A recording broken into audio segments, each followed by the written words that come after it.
¿Cómo están? ¿Ya están todos de vuelta?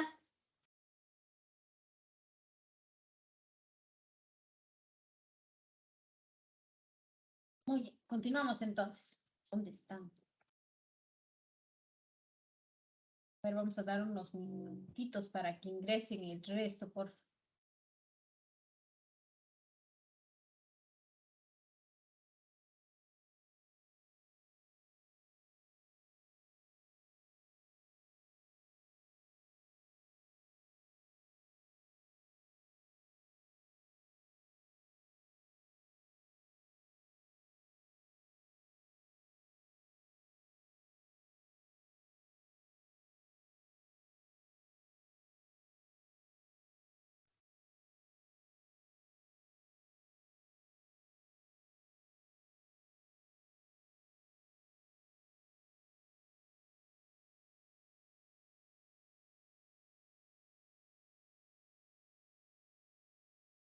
Muy bien.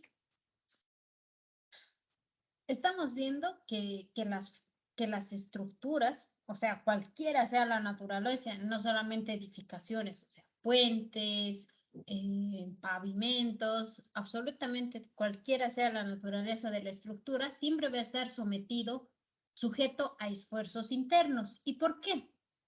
Está sujeto a esfuerzos internos porque se aplica o porque se acciona una carga externa. Mientras no se aplique esta carga externa en las estructuras, pues no se está esforzando, ¿no? O sea, no aparece en un esfuerzo respectivo. Y habíamos arrancado con que existen 5 tipos de esfuerzos principales. Uno de ellos es los esfuerzos axiales, que son tracción, compresión. A eso se suman los esfuerzos de corte, los esfuerzos flexionantes y finalmente lo que son los esfuerzos torsionales. Hasta el momento hemos visto 3. Los esfuerzos axiales, o sea, de tracción y de compresión. Hemos visto también esfuerzo de corte y hemos visto el esfuerzo torsional. Me falta lo que es el esfuerzo flexionante. El esfuerzo flexionante. Pero como su nombre indica aquí, dice piezas sometidas a cargas axiales, esfuerzo de flexión en vigas, piezas sometidas a cargas axiales, esfuerzo de flexión en vigas, un nombre bastante característico, ¿no? ¿Y por qué se debe esto? Porque si bien tengo que analizar el esfuerzo a flexión, pero tengo que ver qué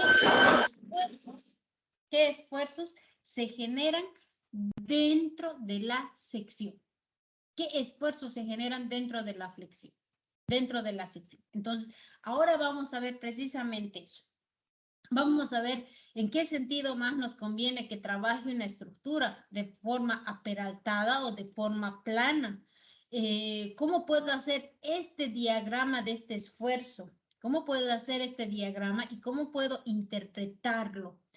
Entonces, aquí hay un cuadrito bien interesante, ¿no? Miren, cuando una viga se flecta,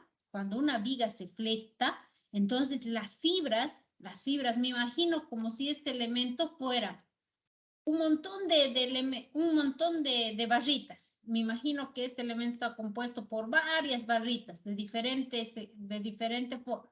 No forma, pero del mismo espesor, así como si fuera una serie de laminillas.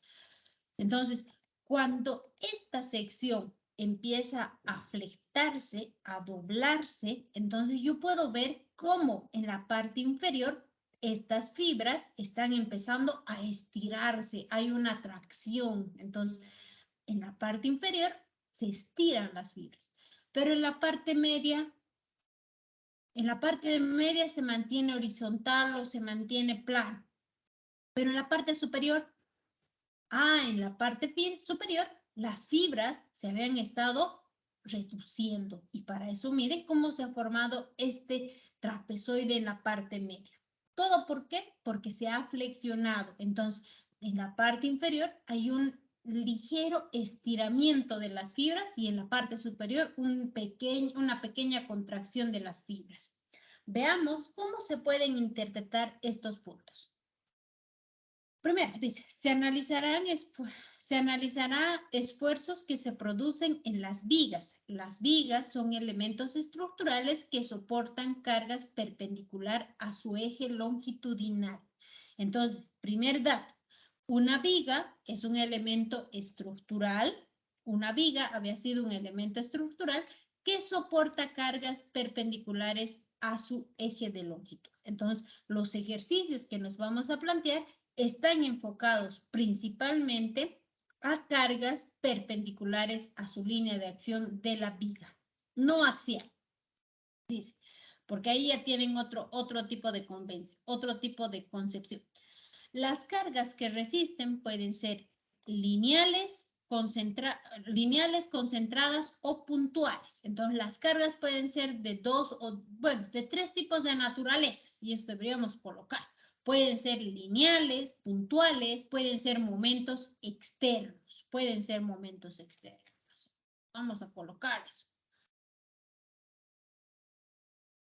También puede ser momentos externos. Momentos externos. Ya hemos visto cómo se da un momento externo.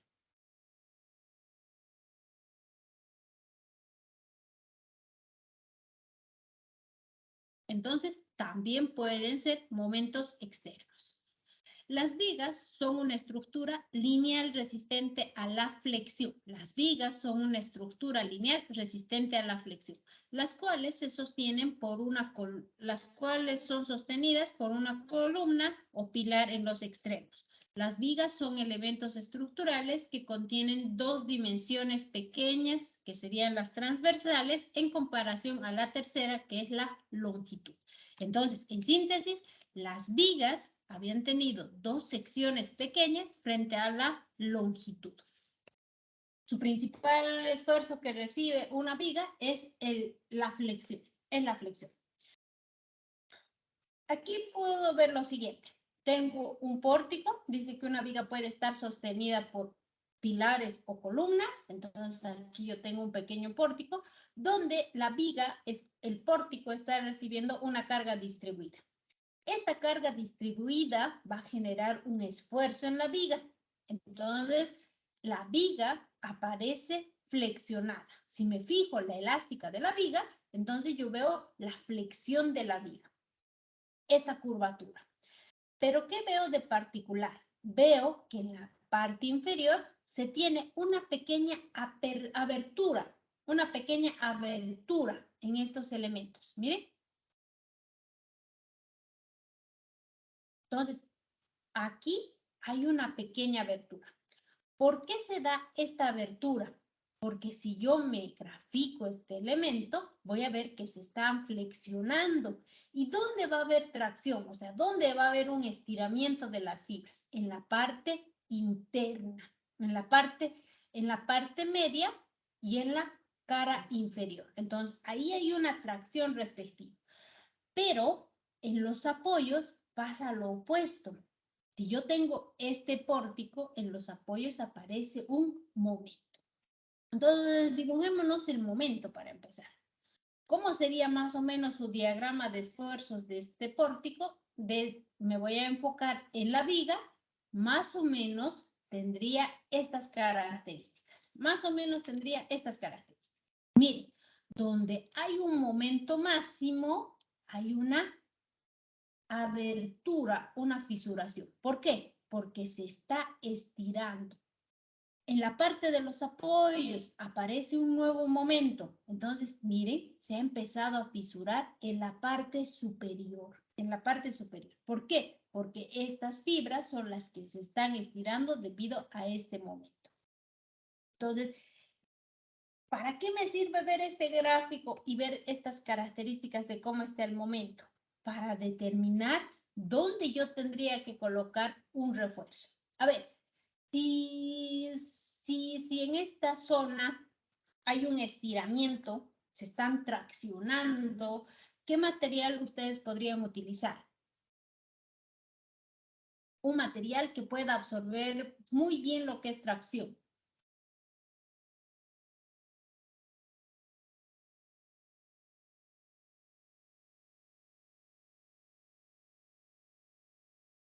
¿Qué material utilizarían?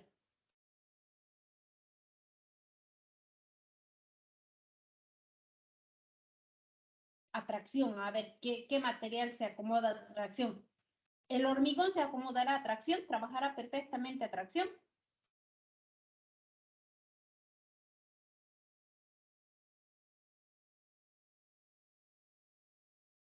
El acero en general. Ah, el acero es el que se acomoda perfectamente a tracción. Por un lado, el acero. Entonces aquí me voy a colocar.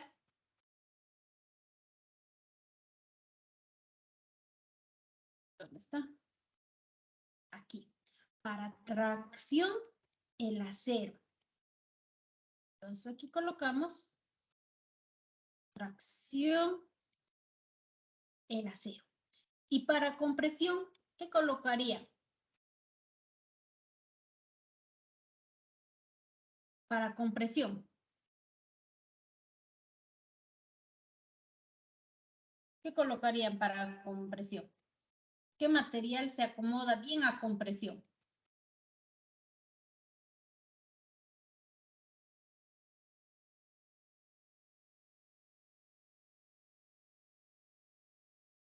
¿Un ladrillo se acomodará bien a compresión? El concreto es el que se acomoda más a compresión. Ah, muy bien. El concreto, o conocido como hormigón, es el que absorbe mejor a compresión. Entonces, de ahí ha aparecido pues la fusión de estos dos materiales poderosos. Uno, el hormigón, que funciona muy bien a compresión, y por otro lado, el acero. Y de ahí nosotros tenemos nuestras vigas de hormigón armado. De hormigón armado. ¿Por qué? Precisamente porque el concreto va a absorber todos los esfuerzos de compresión y corte y el acero va a absorber todos los esfuerzos de tracción, todos los esfuerzos de tracción. Entonces, esta combinación para nosotros es pues la base, ¿no? En lo que es ingeniería, porque todo nuestro, no todas, pero la mayoría de nuestras estructuras son precisamente de hormigón. ¿Y por qué utilizamos estos dos? Porque estamos absorbiendo estos esfuerzos. En una viga dice que había, si bien en una viga su esfuerzo principal es el de flexión, la flexión había sabido generar dentro de la sección tracción y compresión. Tracción y compresión. Entonces, para absorber los esfuerzos de tracción, yo coloco los aceros respectivos, para la compresión, el hormigón respectivamente. Aquí tengo un dato muy característico. Miren, las fibras siempre abajo, bueno, donde exista el máximo momento es donde las barras se están traccionando. Entonces, si aquí existiera una carga, entonces esta viga va a tender a flectarse, Y como se está flectando, su momento máximo se va a dar en este punto. Entonces, la cara inferior dice en tracción y agrietamiento vertical. Cuando en una viga vean que hay una fisura, o sea, que están subiendo estas fisuritas de abajo hacia arriba, quiere decir que está fallando por dos condiciones. Uno, o no tiene demasiado acero de refuerzo, o sea, no tiene y el esfuerzo es mucho mayor a lo que puede resistir. O dos, su sección es demasiado pequeña, que no puede absorber este esfuerzo. Entonces, esa viga está fallando principalmente por flexión, y las causas pueden ser o que no tiene el refuerzo necesario o que el peralte de la viga no es suficiente. Primer detalle. Ahora, si esta fisura tiene que llegar hasta dónde más o menos. Esta fisura te lo tiene que llegar hasta el eje neutro, más o menos. Si está pasando el eje neutro, ya tenemos problemas más críticos porque también ya estarían sujetos a esfuerzos a compresión. Pero principalmente tiene que llegar hasta el eje neutro. Son pequeñas fisuras en las vigas. Si aparece en el apoyo, pues tengo que fijarme si son verticales o si son inclinadas a 45 grados. Porque si son verticales, son a flexión, quiere decir que no tiene suficiente refuerzo. Pero si son a 45 grados, como es este gráfico, es porque está fallando por corte. Y si está fallando por corte, quiere decir que le falta estribos a esa viga. Entonces, las fisuras son pues un lenguaje exclusivo. Te puede decir una estructura por qué está fallando. En una viga ya saben, si tienen este tipo de fisuras, es a flexión. Si la fisura está dando la vuelta completa, o sea, esta fisura va, sube hasta arriba, pasa horizontalmente, vuelve y gira toda la viga aproximadamente, eso se debe a esfuerzos de torsión. Esa viga está fallando por torsión cuando gira sobre toda la viga.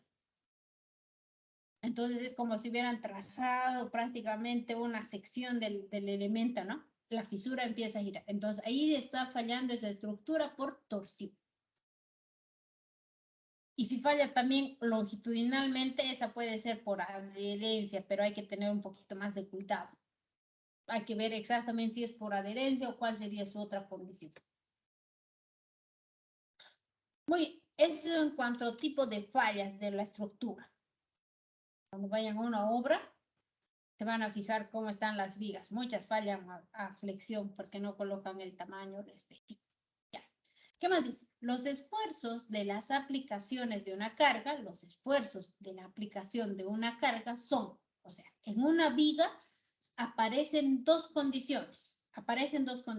Uno, por la carga, la viga se esfuerza o se deforma. Entonces, en una viga donde se aplica una carga, lo que genera son esfuerzos y deformaciones. Ahora, esfuerzos, dice, se relaciona entre el momento flexionante y los esfuerzos normales por flexión. Dice, los esfuerzos que aparecen en una viga cuando se aplica una carga es esfuerzos normales, esfuerzos cortantes y esfuerzos tangenciales. Todos estos esfuerzos han aparecido, ¿por qué? Porque relaciona con el momento flexionante de la viga, con el momento flexionante. Ahora, ¿qué tipo de deformación? Estoy hablando de las deflexiones o flechas. Aquí yo veo, por ejemplo, esta viga está apoyada en una estructura y claramente veo que en la parte superior hay una compresión porque se está aplicando esta carga P y claramente en la parte superior va a haber una compresión y en la parte inferior una tensión o tracción. ¿Dónde aparecen los cortes? Aquí, debido a esta carga, en estos puntos va a aparecer una reacción. Estas reacciones van a tratar de cortar a la estructura. Entonces, de ahí aparece la cortante. ¿Para qué me sirve? Tengo que agarrar y tengo que saber determinar tanto momentos, tengo que saber determinar aquí momentos y cortantes. Para eso yo tengo que saber hacer diagrama de momentos y de cortantes, para después determinar este esfuerzo de normal. Aquí hay un gráfico muy particular. Veo que cuando idealizo a la estructura, me imagino que esta estructura está formada por muchas piecitas, longitudinales, así, por muchas piecitas longitudinales. Entonces, cuando hay esta flexión, o sea, cuando se está doblando, estas piecitas se desplazarían más o menos así, miren, se están desplazando. Entonces, ¿qué va a aparecer en este punto? ¿Qué aparece en esta zona? Pintemos de otro color. En este punto, ¿qué va a aparecer? Una pequeña fricción entre las fibras. Esa fricción es un esfuerzo tangencial. Ya después vamos a ver que el esfuerzo tangencial había sido parecido al cortante, pero se da este esfuerzo de fricción. ¿Y con quién se absorbe? Vamos a ver enseguida. Muy bien. ¿Qué más veo aquí? La fórmula de la flexión. Dice, la expresión que relaciona los esfuerzos normales de las fibras con los momentos que los causan y las dimensiones se consideran las siguientes hipótesis. Entonces, para todas las ecuaciones, y hemos visto que para todo el análisis que hemos venido haciendo en resistencia de materiales, está en función a hipótesis.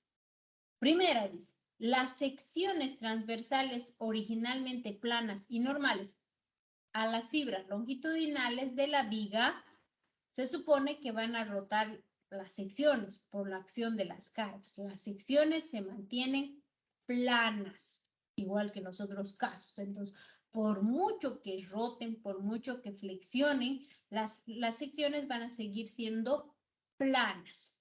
Eso se da por una flexión. 2. El material es homogéneo y obedece la ley de Hooke. Entonces, para este caso, yo considero que el material es homogéneo.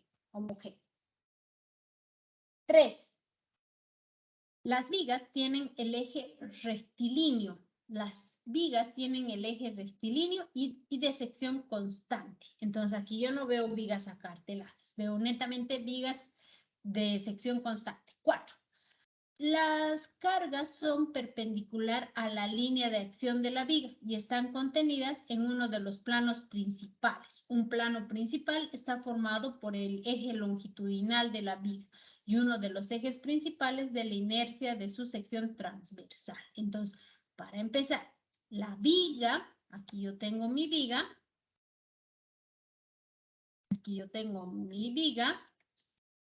otro color. Aquí está mi viga.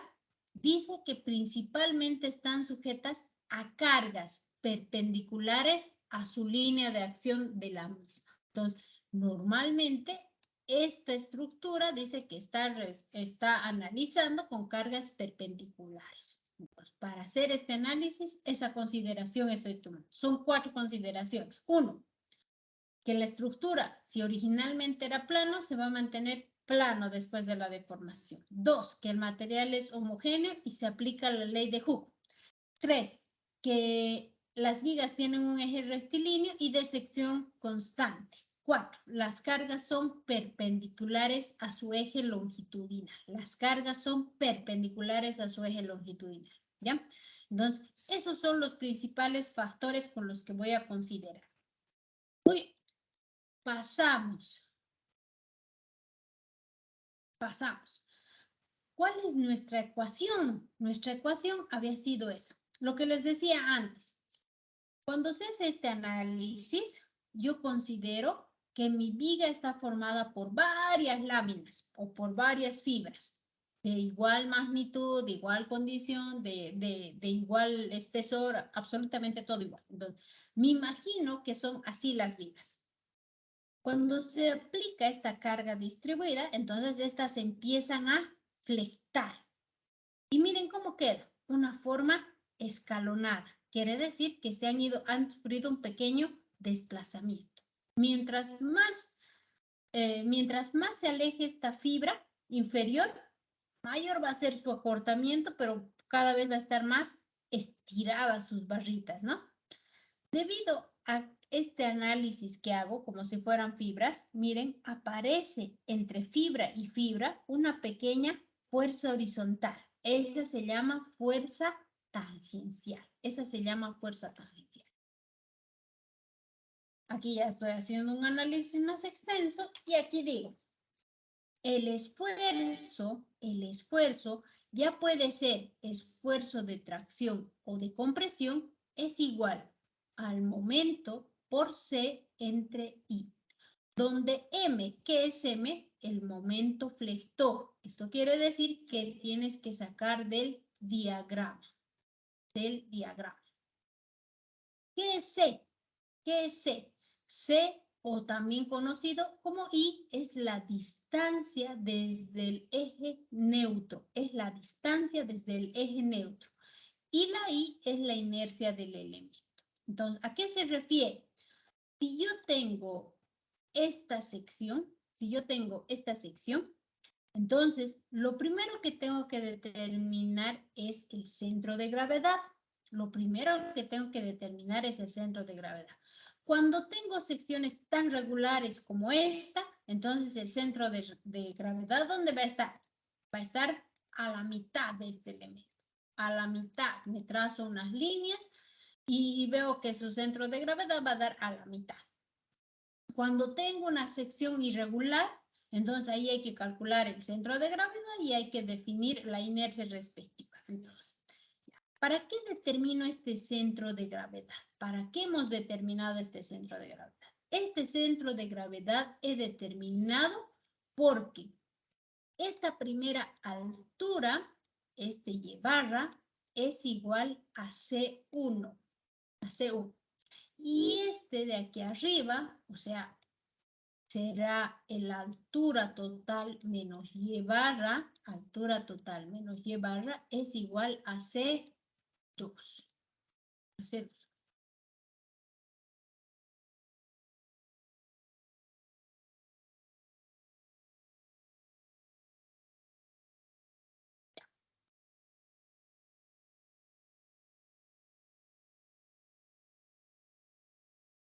Entonces, la de abajo es C1 y la de arriba es C2. Claro, en otro caso puedo colocarlo inverso, pero podemos utilizar con esta relación y podemos manejarnos en para resolver nuestros ejercicios con este criterio. C1 y C2. Eso había sido C. ¿Qué había sido C? Es la distancia desde el centro de gravedad a la fibra más alejada, tanto inferior como superior. Si analizo, o mejor deberíamos colocar así, voy a borrar esto. Si digo hacia arriba y después hacia abajo, entonces será arriba C1, más fácil, lo vamos a colocar hacia arriba es 1 y hacia abajo es 2. Pero ya sé que mi concepto tiene que ser claro. ¿Qué es C? C es la distancia más alejada o es la distancia de mi centro de gravedad, ya sea arriba o abajo. Es la fibra más alejada desde el centro de gravedad. Es la fibra más alejada desde el centro de gravedad.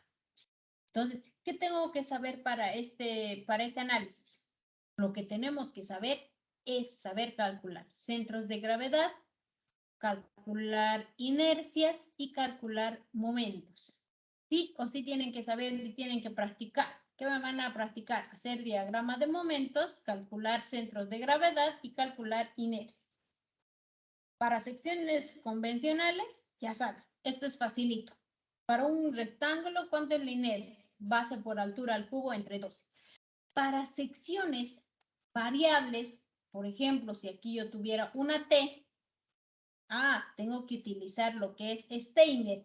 ¿Y qué dice Steiner? Steiner me dice que la inercia de la sección es igual a la inercia del elemento respecto al eje neutro más el área por la distancia al cuadrado. Entonces, con esta ecuación ustedes calculan lo que es la inercia de este elemento. ¿Quién es? Es la ecuación de Steiner que ya lo han visto antes. ¿Cómo se calcula el centro de gravedad? Casi siempre trabajamos con el parámetro de arriba, entonces digo, y barra es igual a ¿qué? A la sumatoria del área I más, por Y barra, ¿no? A por Y barra 1 y también. Y todo esto dividido entre la sumatoria del área por Y. Todo eso dividido por la sumatoria del área por Y. Entonces, esto va de I igual a 1 a N. Esto va de I igual a 1 a N. Entonces, eso sí tenemos que saber practicar. Y eso me lo van a practicar para la siguiente clase. Ya, continuemos. ¿Qué me dice? ¿Cómo se hace la deducción? O les doy de tareas a la deducción. Vamos a hacerlo aquí. Ya se los voy a preparar uno de momentos, entonces, para que descansen un poquito. Denme un minutito. Entonces, para reducir esta fórmula.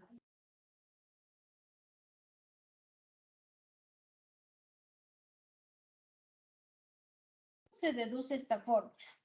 Me imagino una viga. Miren, aquí me estoy imaginando una viga rectangular convencional donde se aplica un par de cargas. Donde se aplica un par de cargas P. Su diagrama de cortantes más o menos tuviese esta naturaleza. Una cortante igual a más P y una cortante en esta zona de menos P. Entonces, este sería su diagrama. En este punto, su momento, ¿cómo sería su momento? Como está simplemente apoyada, entonces no existe momento, es cero, porque por la carga respectiva, mi diagrama de momentos tendría estas características. En extremo 0, 0 y en la parte media P por A. P por A. Esta viguita, estos son sus esfuerzos internos, esfuerzo de corte y esfuerzo de momento. Esos son los esfuerzos internos que se dan en una viga debido a la aplicación de una carga perpendicular a su línea de acción. Por otro lado, si me pongo a ver la flecha, si me pongo a ver la elástica de la viga, ¿cómo se deforma? Si bien este gráfico es referencial, pero ¿cómo se deforma en realidad? Más o menos, esto va a tender a fletar, a doblar. ¿Eso debido a qué? Eso es la elástica. O sea, ¿cómo se llegaría a deformar? Esto es el diagrama de momento, el diagrama de sus esfuerzos. Pero esta es la elástica que muestra cómo se deformaría esa viga. Muy bien. Con esta elástica yo hago un pequeño corte en esta zona, que lo llamo A, C, B y D. A, C, B y D. Entonces, ¿qué hemos visto en los gráficos anteriores? ¿Qué he visto en el gráfico anterior? Que cuando esta viga, o sea, cuando su elástica se está deformando, principalmente en un pequeño punto se había sabido formar esta pequeña sección. Esta pequeña sección, donde en la parte superior se están comprimiendo y en la parte superior se están comprimiendo y en la parte inferior se están traccionando. Entonces, abajo quiere decir que se están estirando y arriba se están comprimiendo. ¿Cómo vamos a encontrar eso? Y aquí me dice, D de prima es el alargamiento de la fibra BD. Es el alargamiento de la fibra BD. C'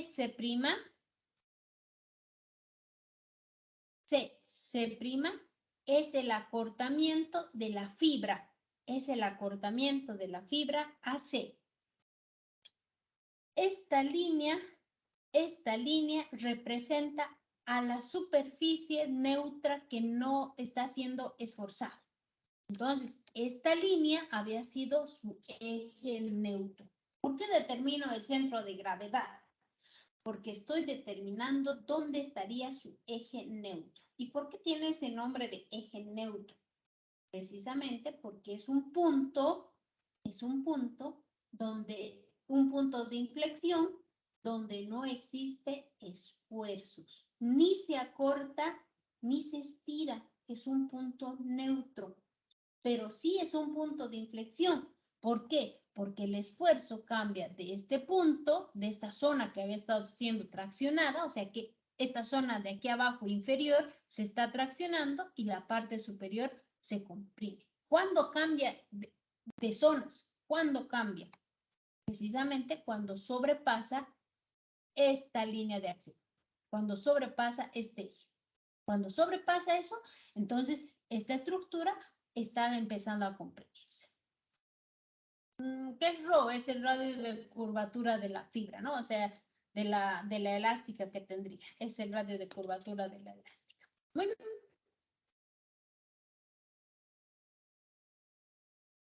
Para analizar el análisis de la deformación de la fibra GH. ¿Dónde está la fibra GH? Esta fibra. Yo quiero saber cuánto se está alargando. Cuando se hace una deducción de una fórmula, siempre vamos a deducir. De referencia ya tenemos la fibra más alejada, o sea, donde se estira lo máximo, lo máximo. Pero también yo tengo que, mi fórmula tiene que ser tan genérica que pueden ayudarme a determinar el esfuerzo en cualquier punto. En el examen yo les puedo decir, determinen el esfuerzo a una distancia A del eje neutro, por encima del eje neutro a 2 centímetros. Entonces ahí ustedes tienen que saber aplicar o bien la ecuación o sacar una relación respectiva, ¿no? Por eso, estas fórmulas que nosotros deducimos, esta en especial, esta es la fórmula genérica. Esa es la fórmula genérica para cualquier tipo de sección,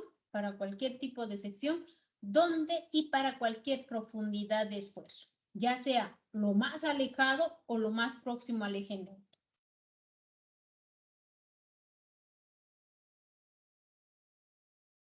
Ya.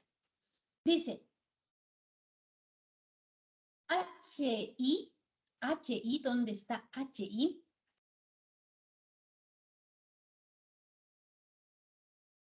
HI es igual al alargamiento de GH. Esta es la I. Ya lo habíamos puesto acá. HI dice que es el alargamiento de GH. Entonces, a este puntito se está refiriendo. Dice, HI es igual a ¿qué? HI dice que es igual a esta profundidad por diferencial de tita, por este ángulo. ¿De dónde? La deformación unitaria es igual a delta L entre L y empieza a sustituir. ¿Qué es HI? Hemos dicho que es esta zona alargada. Entonces, ese es delta L y lo sustituyo. En vez de poner HI, yo lo voy a colocar como Y por tita, dividido entre DS, que es la longitud total. ¿Cuánto me da esto?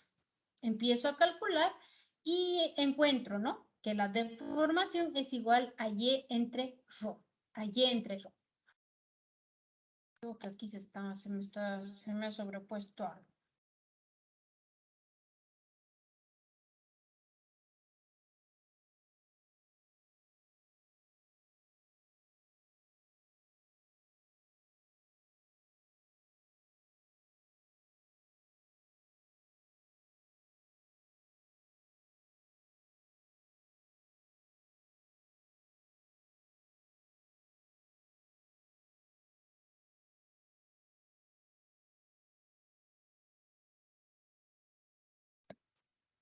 DS dice que es igual a ¿qué? DS es igual a ρ es esta longitud, por tita. De aquí yo encuentro estas ecuaciones, la ecuación 1, después aplico lo que es la ley de Hooke para la fibra GH, dice la ley de Hooke. ¿Qué dice la ley de Hooke? Que si hay un esfuerzo, hay una deformación. Si hay un esfuerzo, hay una deformación. Y me dice, el esfuerzo es igual al módulo de la elasticidad por la deformación unitaria longitudinal. Resolviendo esto, llego a esta ecuación, sustituyendo 1 y todo esto, yo digo que el esfuerzo es igual al módulo de elasticidad dividido entre ρ por Y. Esa es la ecuación 2. Ahora, para hacer el análisis, dice, la línea neutra o eje neutro es la intersección de la superficie neutra con el plano de la sección. Entonces, para eso se traza esta línea neutra o esta superficie neutra.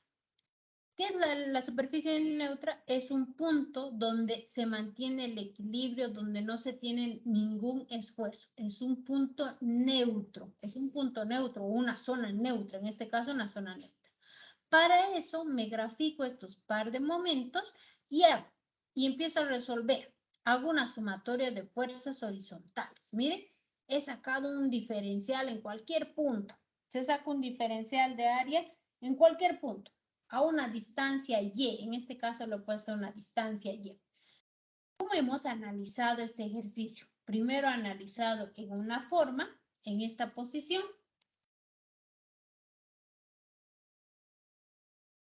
primero analizado desde este punto de vista, o sea, cómo está actuando la elástica.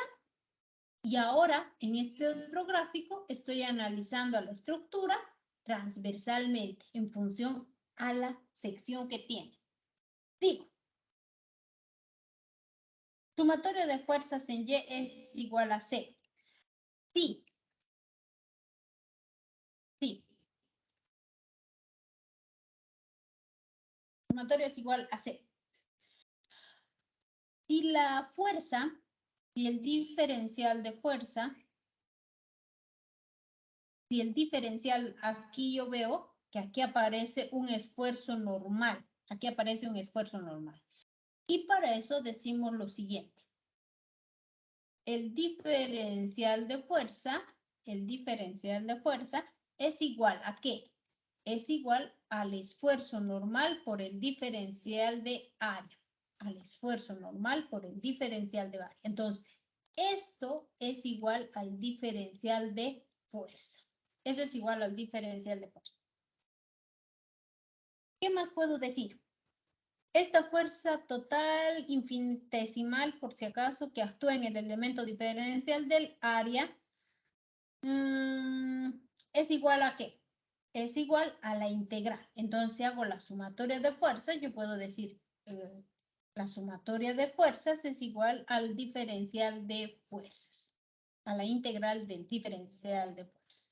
Como la fuerza era, el diferencial de fuerza era igual al esfuerzo por diferencial de área, entonces con eso yo puedo decir el diferencial de fuerza es igual a la integral del esfuerzo por el diferencial de área, por el diferencial de área. Entonces, esto pasa a ser esto. ¿De dónde he sacado? Precisamente de este análisis que estoy haciendo. Un análisis transversal. Se van sustituyendo todos los valores. Saco de la integral y dice, se conoce que el esfuerzo es igual a esto. Entonces voy a ir sustituyendo. El esfuerzo es igual a E por ρ por Y. ¿De dónde he encontrado? Esta es la ecuación 2 de la anterior acápite. Miren, aquí está. Esta ecuación lo voy a sustituir acá. Lo he sustituido acá.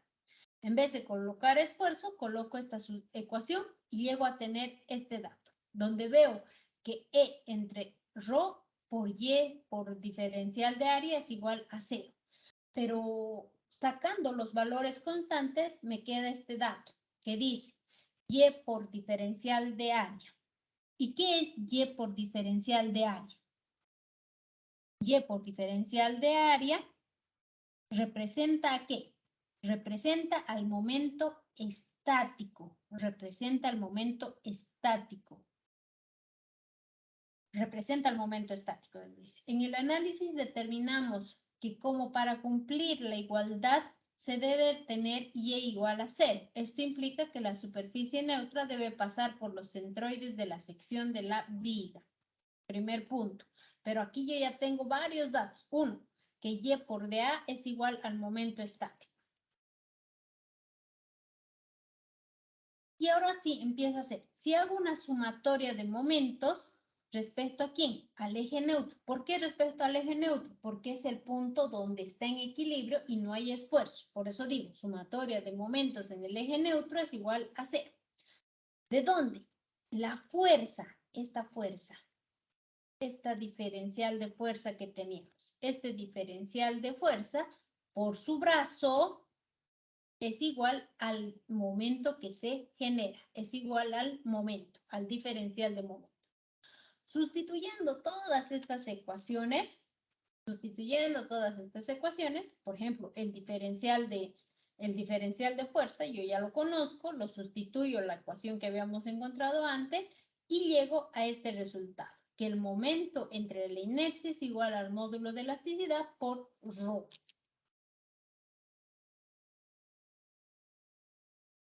¿Y qué más digo? ¿A qué había sido igual el módulo de elasticidad por ρ? Es igual al esfuerzo. ¿Por qué? Entonces, miren, lo sustituyo toda esta ecuación anterior que había encontrado aquí y determino que el momento dividido entre la inercia es igual al es igual al esfuerzo por Y.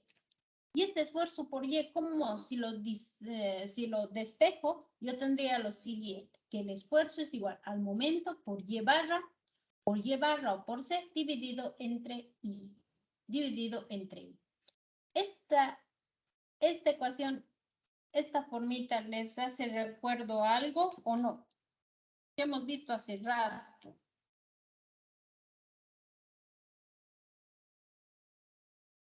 ¿Se acuerdan que hemos visto el módulo de corte? El módulo de sección.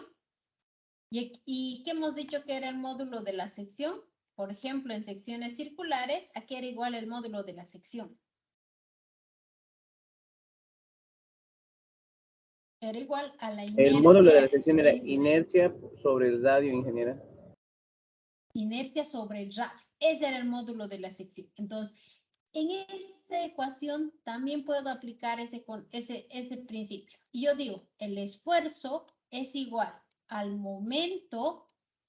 Como no tengo el radio, ¿qué tengo? Pero Y barra, o sea, para las fibras más alejadas, para la sección más esforzado, entonces dividido entre el módulo de la sección. Aplico la inercia, aquí está la inercia, Y barra, en su caso antes era el radio de giro. Entonces, la ecuación lo puedo utilizar bien así como estoy viendo, o lo puedo utilizar también en función al módulo de la sección. ¿Cuándo utilizo el módulo de la sección? Normalmente cuando vamos a utilizar perfiles metálicos que te dan de dato. Muy bien. Paso esto y llego a esto. Siendo la expresión de la fórmula de la sección e indica que el esfuerzo normal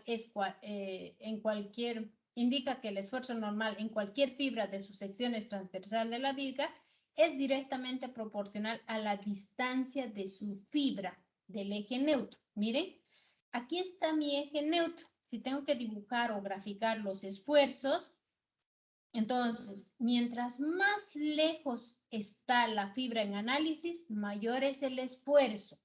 Mientras más cerca al eje neutro se encuentra, va a ser menor. Esta es la forma de graficar los esfuerzos.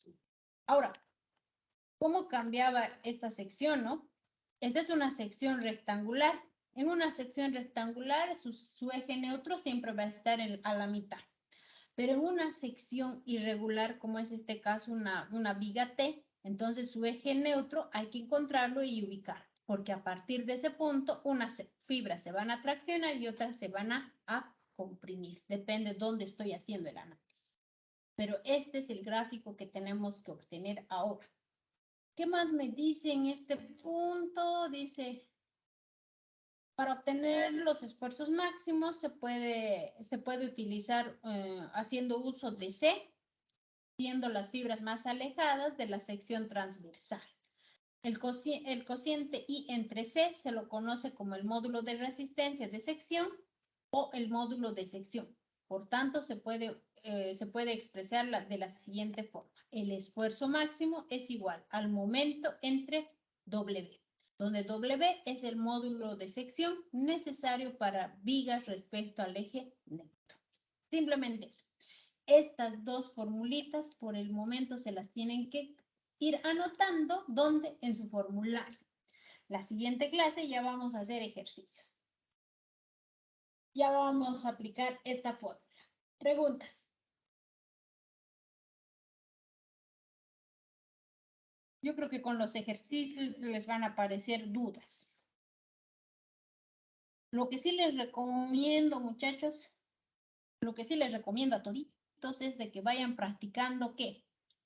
Cálculo de inercias, cálculo de centro de gravedades y cálculo, diagrama de esfuerzos de corte y momento. Porque esa es la clave en este tipo de elementos. Saber calcular los diagramas de momentos y también hacer calcular las inercias respectivamente. ¿Ya? Nada más, aquí vamos a quedar. Nos vemos la siguiente clase. Si tuvieran alguna duda, si no, aquí nos quedamos y nos vemos el día jueves. Una Dime. consulta. Dijo que iba a habilitar para poder subirlo, lo de la deducción. Por favor. Ah, sí, ahorita voy a habilitar. Sí, En por cuanto la salga misma de nota, aquí. dijo. Eso sí no dije. Ya fue, Inge. ¿Por cuánto va a ser, Inge, entonces? Les voy a penalizar por lo menos un 20%. Porque no es, su tarea realmente era solo revisar los datos que se metieron y sacar el resultado. Y prácticamente yo les había mandado las ecuaciones corregidas y todo, ¿no? O sea que, Inge, ¿podemos ya retirarnos? saben. Tenemos clases de hiperestática, por favor. Claro que sí. Aquí sus compañeros, pues. Nos vemos hasta el día jueves. Ya, Inge, está bien, gracias. Chao, chao. Hasta luego, Inge. Hasta luego, Inge, gracias. Chao, buenas tardes.